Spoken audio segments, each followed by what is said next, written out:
I am the greatest. In the words of the great Muhammad Ali, he was the greatest. Do you think he believed in his own self-praise? Do you believe we have the right to proclaim ourselves as the greatest? I believe we do. I grew up in awe of this great champion. I believed in the power of his affirmation. I witnessed his greatness in the early hours of the morning, live from Manila and Kinshasa. It was the rumble in the jungle, and Ali could float like a butterfly and sting like a bee. What's more, I looked like him. He was my guiding light, my beacon of direction, my champion to emulate. But I couldn't let him down. If I'm to proclaim I am the greatest, I have to deliver. But could I become great in my own right? Could I live up to his expectations? I believed I could. But where does one find greatness, and what was my choice of profession to be? I've now found great peace of mind knowing that I've taken my profession far and beyond expectations. The discipline, focus, sacrifice are continuous and relentless. I cannot afford to have a bad day. The joy of knowing I've inspired, I've mentored at the highest level is something I'll cherish for life. I was gifted, and I grew up in a perfect storm. I thought I had a choice. In fact, I didn't have a choice. I had to be great. It all began in 1980 when my parents sent me to Paris to live with my French grandmother, Mamie Quatrebeuf. It wasn't my decision, but London was a haze of music and fashion and modeling and party and plenty of herbal shenanigans. My father wasn't impressed with my lifestyle, so I promised him the initial plan was a 2-week séjour with my mamie. The 2 weeks turned into 20 years. It was one of the best decisions ever made for me. Now, in 1980, Paris was a hotbed of fashion, culture, promiscuity, and freedom. There are times when certain cities are in vogue, and Paris was electric. I was adopted by the Parisian scene, and I contributed to its excellence. We'd party in the early morning and dine out at 3 a.m. We had so much fun. My earliest memory was a walk on the Champs-Élysées. As I said, I lived with my grandmother, and she was kind of protective, and I needed to get out of the house about the second day. And I arrived on this beautiful avenue, and I remember standing in the middle, the red taillights going this way, the beams coming this way, I'm in the middle, it's buzzing with people, and I've never felt such solitude. Everyone had somewhere to go and someone to love. I never felt loneliness like it, and it was possibly a reflection of my early childhood. But I knew I had a choice to make and a life to create. And the following morning, I went out to seek employment. One of the most important lessons Paris taught me was regardless of the product, the quality of the service should never waver. I learned to serve beer and champagne, paying equal importance to each delicious beverage. The same is true of the people we serve. We meet them with warmth, with welcome, regardless of their status. This became the cornerstone of my service philosophy. I want to take my people to a special place, and the sooner I can make them dance, the better. I learned from some of the greats in our industry. There's a restaurant called Au Bascou, owned by a guy called Mourad Mazouz, and he was the master of informal dining. His welcome was superb. Bonsoir, monsieur, dame, as you walked into his restaurant. You were welcome, the rest of the restaurant knew you were welcome. Your table wasn't ready, it didn't matter. He'd take you to the bar, 2 coupes de champagne, you'd be in the pocket, you'd be in the zone, you'd be welcomed. Fantastic. His restaurant was warm and vibrant, his food was delicious. He was a true master of his craft, a chef d'orchestre. Now, let me take you to the back streets of Paris. It was dark, it was dingy, and there were dealers. But it was here I created Lezbar, one of my greatest achievements. It was a North African restaurant bar frequented by the stars. I remember seeing Robert De Niro walking out of the shadows as we revolutionized the Parisian scene. There was no indication of where the Casbah was located. You just had to know. I had two huge doormen protecting the door, Abraham and Murad. Two beautiful, fragrant cedarwood doors. It was like walking into Ali Baba's cave. You were met by exotic music, smell of incense. Deco was pure escapism, and it highlighted the beauty of North Africa. I was 25 years old and loving life. In 2000, I followed my heart and my firstborn son to Oslo. Leaving Paris was one of the hardest decisions I ever had to make. When I arrived in Oslo, I had two advantages. The first was I wasn't local, gave me creative freedom. The second was I had an exciting reputation from many Scandinavians who'd frequented my establishments in Paris. There was maybe a third as well. I inherited my father's sense of discipline. But my work ethic, my savoir-faire, my attention to detail were on a Parisian level. And I refused to waver from the school that Paris had given me. And this created a beautiful cultural clash that I'm very, very proud of. In 2013, I began a new chapter. Norwegian investor Petter Stordalen invited me to front a brand new hotel project in Sjuholmen, Oslo. An area named from its history, a very colourful history, where skullduggery and scurvy were rife, corporal and capital punishment were the norm, and pirates roamed and thieves swung from gallows. We wanted to honour that past and that colourful history, so we named the hotel The Thief.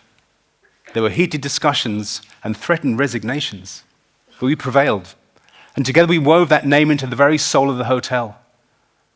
I told Bill Gates that story. He then proceeded to tell the world press. You tell the story, and the story has life. In Petter Stordalen, I found a man who chose me, entrusted me with his most extravagant hotel projects. And for that, I will be forever grateful. After 8 years of thievery, I was again chosen, this time to lead the revitalization of a beautiful building called Sumro, an Art Deco masterpiece. 3 years on, we're an international success. I'm proud of what we've built. I'm proud of those I've worked for, but I'm mostly proud of those I work with, united in a mission to create a world where our guests feel chosen. I misled you when I said it all began in 1980. My story started way before that. I don't know where I was born, but on the 2nd of November, my birth mother left me. She was Catholic, a single mother, carrying a mixed-race child in the 1960s. It was a challenge she felt unable to overcome. Meanwhile, baby father was on his flight back to Nigeria. I spent my first year in an orphanage called the Crusade of Rescue and Home for Destitute Catholic Children. A title grand enough to scare any child, let alone a destitute one. I'll happily celebrate your birthday, sir. Madame, I'll celebrate your birthday. I'll celebrate your birthday. Madame, I'll celebrate all your birthdays with joy. But I don't celebrate mine. Because every other day of the year holds much more importance than that fateful one. Yet here I stand before you, proud, so very proud, as the guest relations manager of one of Scandinavia's most prestigious hotels, Sumro House. So how did an orphan from a London Catholic home end up on a TEDx stage in Arendal? It all began the day I was chosen. Lawrence and Rosemary Gorham were visiting the orphanage for the 3rd time, and they told me this story.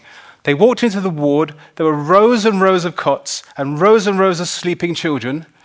They couldn't help but notice one little boy, shaking the bars of his cot, big smile on his face. That little boy was me. And I was chosen. I cannot tell you how that story has impacted my life. I went from being the abandoned one, the unwanted one, the discarded one, to being the chosen one in a breath. My father was English, my mother was Belgian, and they were both white.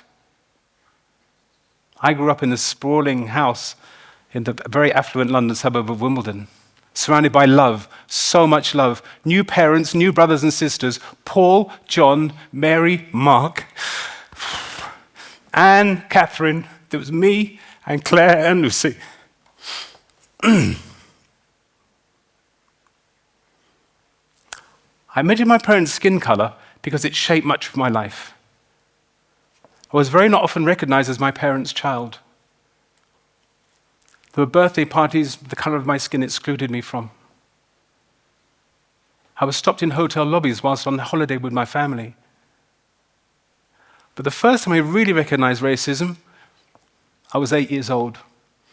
Now picture this: huge oak tree, beautiful grounds of the school, cricket square, we're all playing cricket, it's posh, proper posh.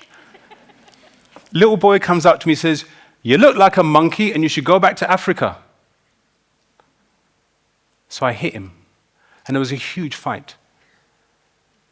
I was dragged away by a Ghanaian boy called Simon Menu. And Simon said to me, "Listen, if every time somebody insults you or the color of your skin, you come out swinging, your fight will be an eternal one." It was a beautiful lesson and very wise words from such a young boy. On that day, Simon became my brother, and we've been close forever. There's often a doubt in an adopted child's mind. It's the dark side we seldom talk about, is that you need to be chosen. You become a people pleaser. There's a true fear of being abandoned or being sent back to the orphanage. Despite everything, I was very privileged. That privilege gave me access, that privilege gave me acceptance.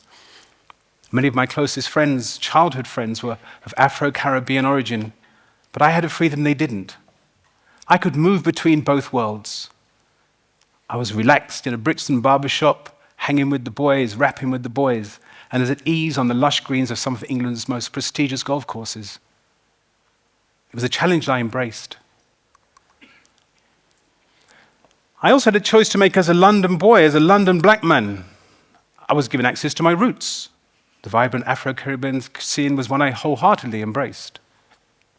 There was music, food, fashion, and dance. They were all part of the colorful tapestry I adopted.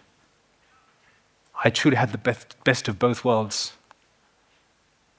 And I was the chosen one. Being chosen gave me a sense of belonging. And I belonged at that dining table because in our house, dinner time was sacred. "À table, mes enfants," my mother would cry. My parents began the evening with an apéritif that I would prepare with enthusiasm. My mother's Belgian heritage was the cultural fountain of our family. French customs, language, and the art of hospitality. Their love for the apéritif and the digestif and everything culinary in between sparked my lifelong passion for food and wine. We traveled overseas extensively. These journeys laid my foundation.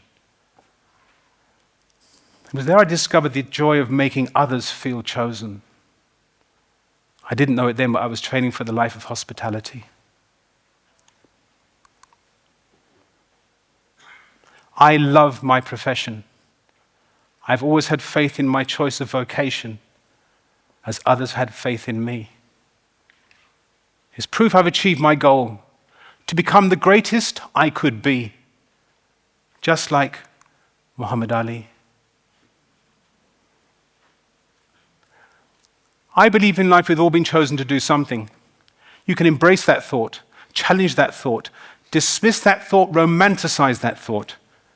But there have been many people and many choices that have shaped my life, and to them I am truly grateful. But every morning my motivation is still the same. I have to be great. Our lives may look different in countless ways, but one thing unites us all is the power of choice. Because choice is where freedom begins and where greatness is found. This was my choice, and I am the chosen one to do it. Thank you.